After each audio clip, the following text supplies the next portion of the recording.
میں مزدوری سے تھک کے جب گھر واپس آیا تو گھر کے پاس لوگوں کو ہجوم تھا۔ میں پوری طرح پریشان ہو گیا کہ کیا بات ہے، گھر کے باہر اتنے لوگ کیوں کھڑے ہیں۔ میں نے اپنے ایک پڑوسی سے پوچھا تو کہنے لگا تمہارا مالک مکان گھر آیا ہوا ہے، سامان اٹھا اٹھا کر باہر پھینک رہا ہے اور تمہاری اماں کو اس نے بہت پریشان کیا ہوا ہے۔ یہ سن کے میرا چہرہ پھک پڑ گیا تھا۔ اس بار مالک مکان کو کرایہ دینے کے دن کافی آگے ہوئے تھے۔ وجہ یہ تھی کہ اس بار ابو بھی بیمار تھے، انہیں زیادہ دیہڑی نہیں ملی تھی اور مجھے بھی ابھی تک مزدوری کے پیسے نہیں ملے تھے۔ میں جلدی سے گھر گیا، دیکھا تو سامنے کے منظر نے میرا خون کھلا دیا تھا۔ مالک مکان نے ابو کو گریباں سے پکڑا ہوا تھا اور اونچا اونچا بول رہا تھا، جبکہ میرے پاس میری دو بہنیں پریشانی سے بیٹھی تھیں۔ اماں بھی اس ماجرے کو دیکھ دیکھ کر رو رہی تھی۔ میں نے بمشکل اپنے غصے پر قابو پایا اور مالک مکان کے پاس جا کر کہنے لگا، آپ کو ایسا نہیں کرنا چاہیے تھا، میرے باپ کی عزت ہے، اگر ہم دو غریب ہیں تو اس کا یہ مطلب نہیں کہ آپ ہم پر یوں چڑھائی کریں۔ اگر کرائے میں 2 دن کی تاخیر ہو گئی ہے تو آپ انصار بھی کر سکتے تھے، اتنے سالوں سے ہم یہاں رہ رہے ہیں، آج تک کبھی آپ کو شکایت کا موقع نہیں دیا۔ تب مالک مکان نے خونخواری نظروں سے مجھے دیکھا اور کہا، مجھے آج ہی کرایہ چاہیے، آج 5 تاریخ ہو گئی ہے، اگر آج مجھے کرایہ نہیں ملا تو میں تم لوگوں کو سامان اٹھا کر باہر پھینک دوں گا۔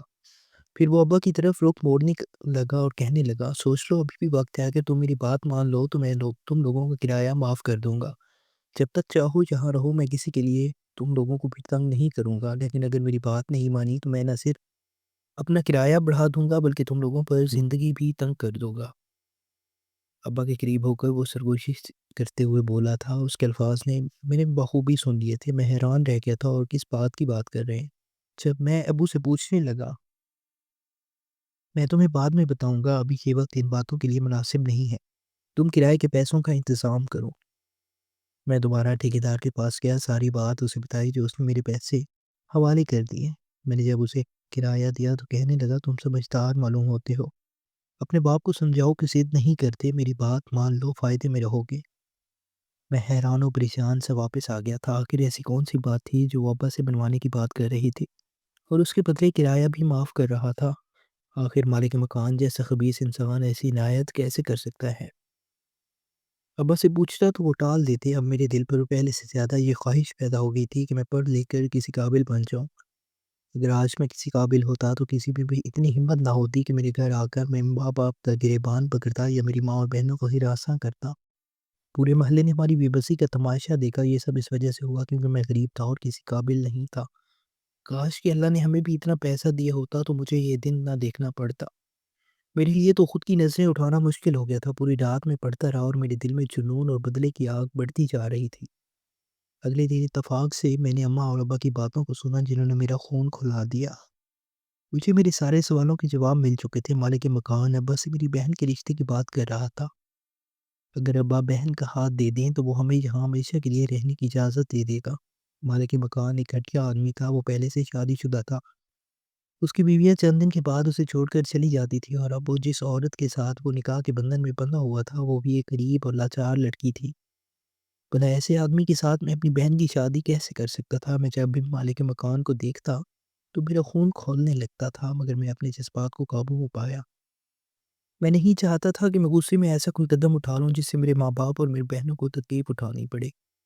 میں نے بہت مشکل اپنا غصے پر قابو پایا تھا۔ وہ وقت میری زندگی کا ایسا کٹھن امتحان تھا جس میں ایک طرف پیٹ کی بھوک تھی اور دوسری طرف بہنوں کی عزت اور تیسری طرف میرے وہ خواب جنہوں نے میں نے زندگی نظروں سے چھپا کر سینے سے لگا رکھا تھا۔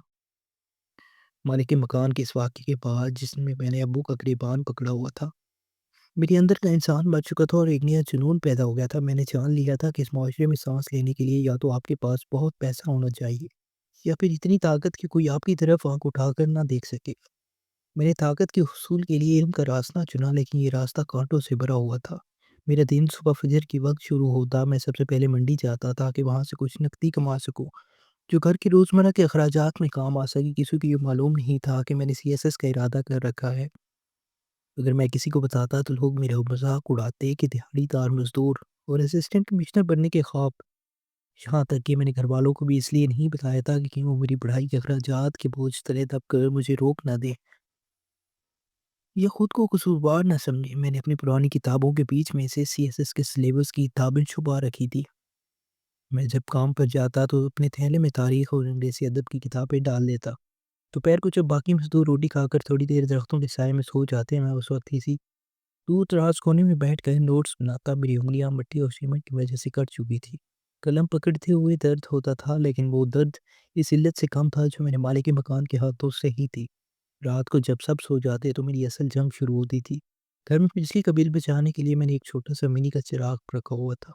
میں کمبل اوڑھ کر اس کی مدھم روشنی میں پڑھتا تھا۔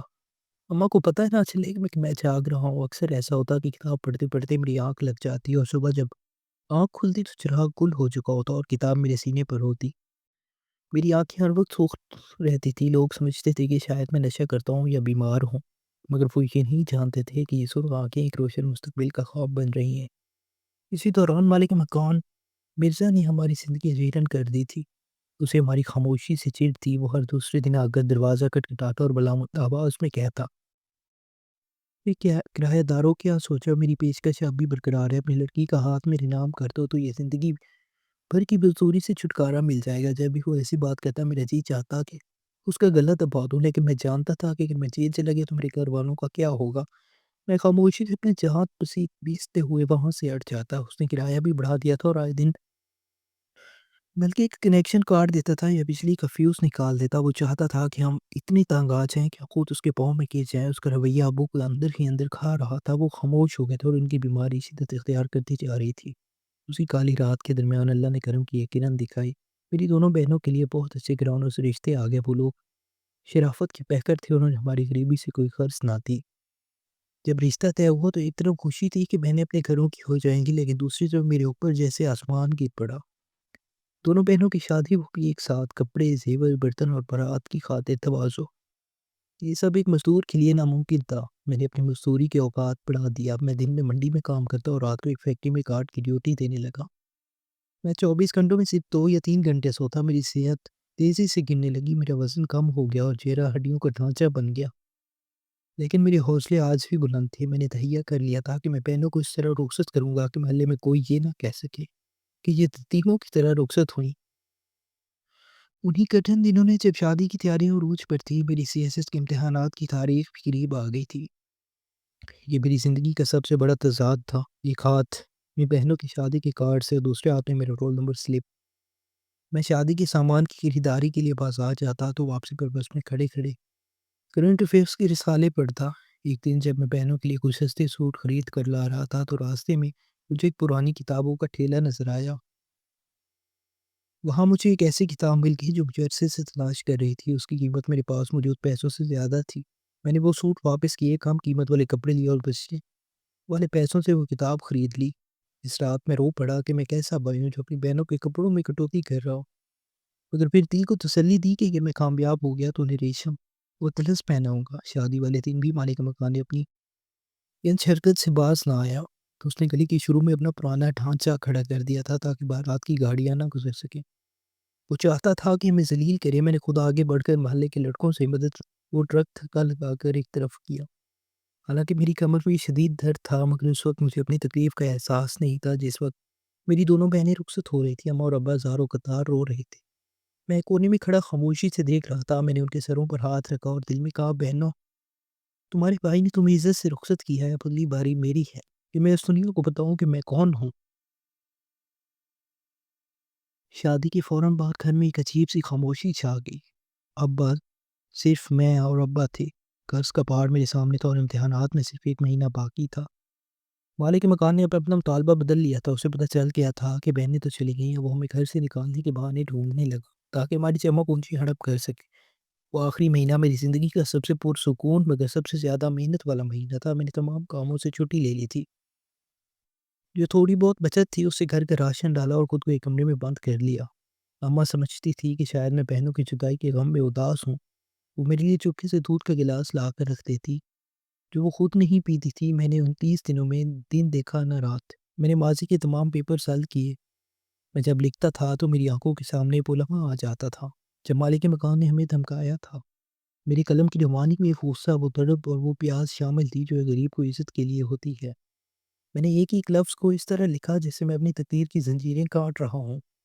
لوگ گلی سے گزرتے ہوئے میرے بند دروازے کو دیکھ کر باتیں کرتے، لگتا ہے کہ اس کا بیٹا کام چور ہو گیا ہے، اب باپ کو کون کھلائے گا؟ مگر میں نے اپنے کان بند کر لیے تھے۔ میں جانتا تھا کہ خاموشی سے کی گئی محنت کا شور ایک دن پوری دنیا سنے گی۔ ابھی سفر جاری تھا، امتحانات سر پر تھے اور میرے پاس پاؤں میں پہننے کے لیے اچھے جوتے تک نہ تھے، مگر میرا عزم ہمالیہ سے بھی اونچا تھا۔ میں نے ابھی ہار نہیں مانی تھی، میں بھی اس لڑائی کے عین وسط میں تھا، جہاں ایک طرف میری غربت تھی اور دوسری طرف میرا ناقابل شکست ارادہ۔ بہنوں کی رخصتی کی بات، گھر میں جو سناٹا چھایا تھا وہ میرے لیے خاموشی سے اپنی تیاری مکمل کرنے کا بہترین موقع تھا۔ ادھر قرض داروں کے تقاضے تھے اور ادھر مالک کے مکان مرزا کی روز روز کی کٹیلی باتیں، مگر میں نے اپنے کانوں پر جیسے سیسا پھروا لیا تھا۔ میں اپنے امتحانات دے دیے تھے، لیکن مجھے خود بھی یقین نہیں تھا کہ ان ہزاروں امیدواروں میں، جن کے پاس بہترین اکیڈمیوں کی رہنمائی اور ڈھیروں سہولیات تھیں، مجھ جیسے ایک مزدور کے بیٹے کا نام بھی آ سکے گا۔ امتحان دے کر میں خاموشی سے واپس اپنی مزدوری پر لگ گیا، کیونکہ گھر کا چولہا جلانے کے لیے دہاڑی ضروری تھی۔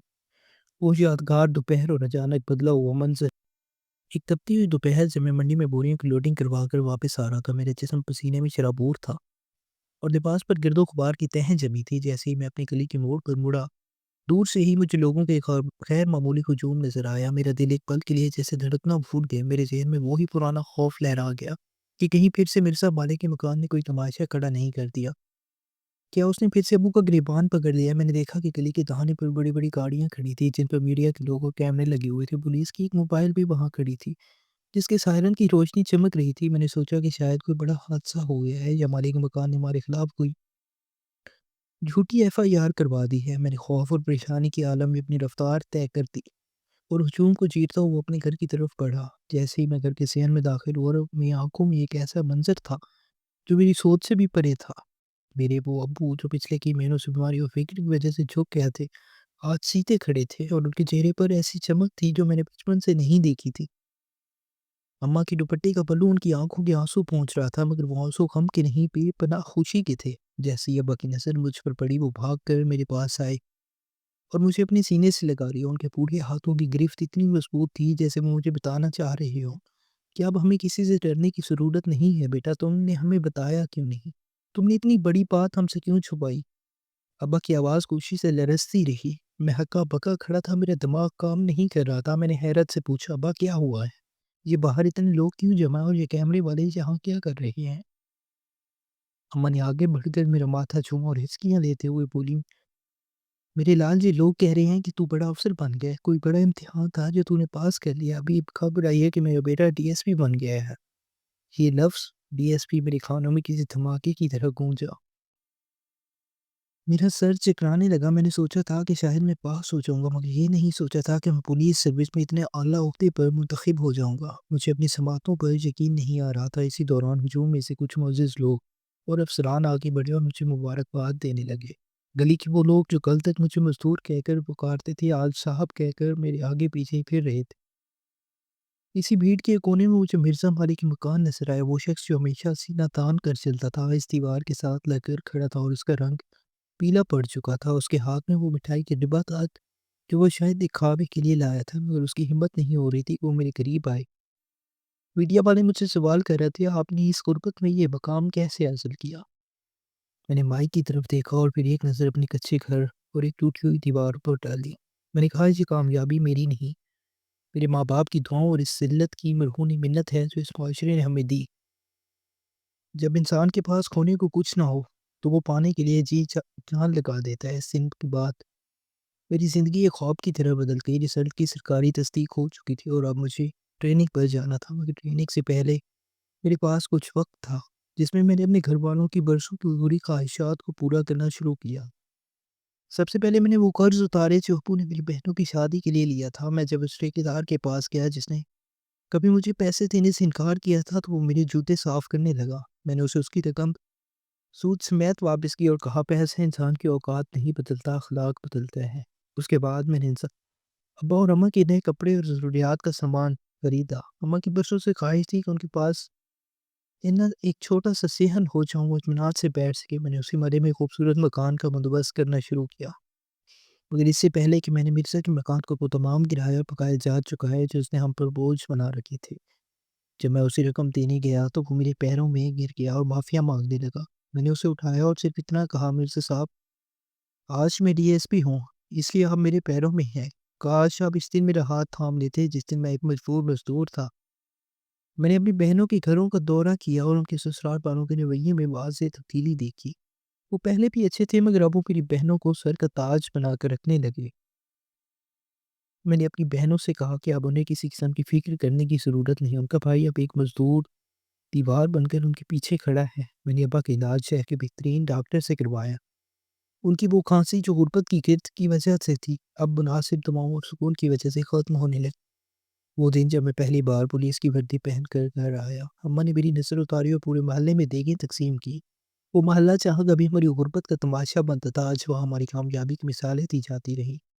مزدوری سے ٹی ایس پی تک کا سفر صرف سیٹوں کی تبدیلی نہیں تھا بلکہ یہ میری روح کی تبدیلی تھا۔ میں نے سیکھا کہ جب آپ اللہ پر بھروسہ کرتے اور اپنی محنت کو خاموش رکھتے ہیں تو کامیابی خود شور مچاتی ہے۔ میں نے اپنے گھر والوں کو ہر وہ ضرورت پوری کی جو کبھی حسرت بن چکی تھی۔ اچھے کھانے، آرام دہ بستر اور سب سے بڑھ کر وہ عزت جو ہم سے چھین لی گئی تھی وہ واپس لوٹ آئی تھی۔ میں نے فیصلہ کیا کہ میں اپنی وردی کا استعمال کبھی کسی غریب کو دبانے کے لیے نہیں کروں گا بلکہ ہر اس باپ کا سہارا بنوں گا جس کا گریبان کسی ظالم نے پکڑا ہوگا، اور ہر اس بہن کا محافظ بنوں گا جس کی طرف کسی ہوس پرست نے میلی آنکھ سے دیکھا ہوگا۔ میری یہ کہانی یہاں ختم نہیں ہوتی بلکہ یہاں سے ایک نئے انصاف پر دور کا آغاز ہوتا ہے۔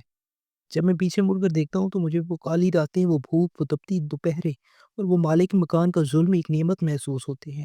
اگر وہ سب نہ ہوتا تو شاید میرے اندر وہ جنون پیدا نہ ہوتا جو مجھے اس مقام تک لے آیا۔ اللہ نے مجھے وہ سب کچھ دے دیا تھا جس کا میں نے کبھی خواب دیکھا تھا، بلکہ اس سے بھی کہیں زیادہ میں نے اپنے شہر میں ایک فری ایجوکیشن سینٹر قائم کیا جس کا نام میں نے اپنے والدین کے نام پر رکھا۔ وہاں میں نے ان تمام بچوں کے لیے بہترین اساتذہ اور کتابوں کا انتظام کیا جو مالی حالات کی وجہ سے پڑھ نہیں پاتے تھے۔ میں اکثر وہاں جا کر بچوں کو اپنی کہانی سناتا اور ان سے کہتا تمہارے ہاتھ کی لکیریں تمہاری تقدیر نہیں بتاتی، تمہارے ماتھے کا پسینہ تمہاری تقدیر لکھتا ہے۔ میری کہانی اس بات کی گواہ ہے کہ جب ایک انسان تہیہ کر لے کہ اسے اپنی نسلوں کی تقدیر بدلنی ہے تو کائنات کی کوئی طاقت اسے روک نہیں سکتی۔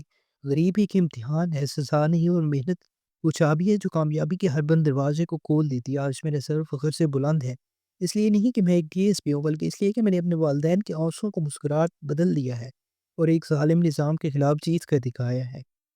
دوستو، کہانی کے بارے میں اپنی رائے کا اظہار کمنٹ سیکشن میں لازمی کریں اور ایسی ہی مزید سبق آموز کہانیاں سننے کے لیے ہمارے چینل